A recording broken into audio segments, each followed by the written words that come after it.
ನಾವೆಲ್ಲ ಫೋನ್ ಎತ್ತಿದ ತಕ್ಷಣ ಹಲೋ ಅಂತ ಹೇಗೆ ಅಂತೀವಿ.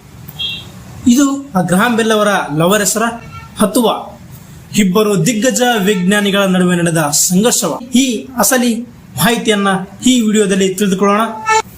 ಹಾಯ್, ನಾನು ನಿಮ್ಮ ವಿನಯ್ ಫ್ರಮ್ ನಾಲೆಡ್ಜ್ ಇನ್ ಕನ್ನಡ. ಎಲ್ಲರೂ ಹೇಗಿದ್ದೀರಾ? ಚೆನ್ನಾಗಿದ್ದೀರಾ ಅಂತ ಭಾವಿಸ್ತೀನಿ.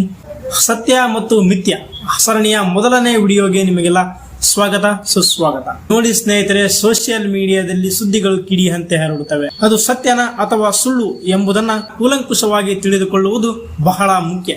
ಸ್ನೇಹಿತರೆ, ನಮಗೆ ಗೊತ್ತಿರುವ ಹಾಗೆ ಹಲೋ ಎಂಬುದು ಮಾರ್ಗೆಟ್ ಹಲೋ ಎಂಬ ಹುಡುಗಿಯ ಹೆಸರು. ಆಕೆ ಗ್ರಹಾಂ ಬೆಲ್ ಅವರ ಪ್ರೇಯಸಿ ಅಂತ. ಆದರೆ ನಿಜವಾಗಿಯೂ ಹೇಳಬೇಕೆಂದರೆ ಗ್ರಹಾಂ ಬೆಲ್ ಅವರಿಗೆ ಹಲೋ ಎಂಬ ಹೆಸರಿನ ಯಾವುದೇ ಯುವತಿಯ ಪರಿಚಯವಾಗಲಿ ಅಥವಾ ಪ್ರೇಯಸಿಯಾಗಲಿ ಇರಲಿಲ್ಲ. ಆತನ ಹೆಂಡತಿಯ ಹೆಸರು ಮೇಬಲ್.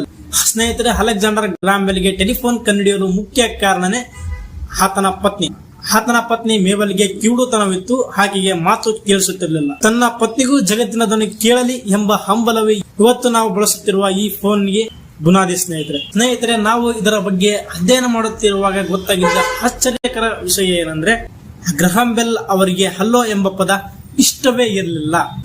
ಅವರು ಜನರಿಗೆ ಹಾವೋಯ್ ಎಂಬ ಪದವನ್ನ ಬಳಸಿ ಎಂದು ಶಿಫಾರಸು ಮಾಡಿದ್ರು.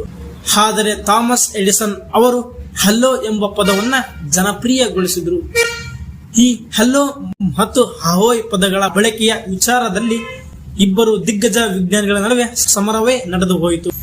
ಅಂತಿಮವಾಗಿ ಹಲೋ ಎಂಬ ಪದ ಬಳಕೆಗೆ ಬಂತು. ಸ್ನೇಹಿತರೆ, ಇದಾಗಿತ್ತು ಇವತ್ತಿನ ವಿಡಿಯೋ. ಈ ವಿಡಿಯೋದಲ್ಲಿ ಹೊಸ ವಿಚಾರಗಳನ್ನ ತಿಳಿದುಕೊಂಡಿದ್ದೀರಾ ಅಂತ ಭಾವಿಸ್ತೀನಿ. ಈ ವಿಡಿಯೋ ಇಷ್ಟ ಆದ್ರೆ ದಯವಿಟ್ಟು ಒಂದು ಲೈಕ್ ಅನ್ನು ಕೊಟ್ಟು ಸಪೋರ್ಟ್ ಮಾಡಿ ಸ್ನೇಹಿತರೆ.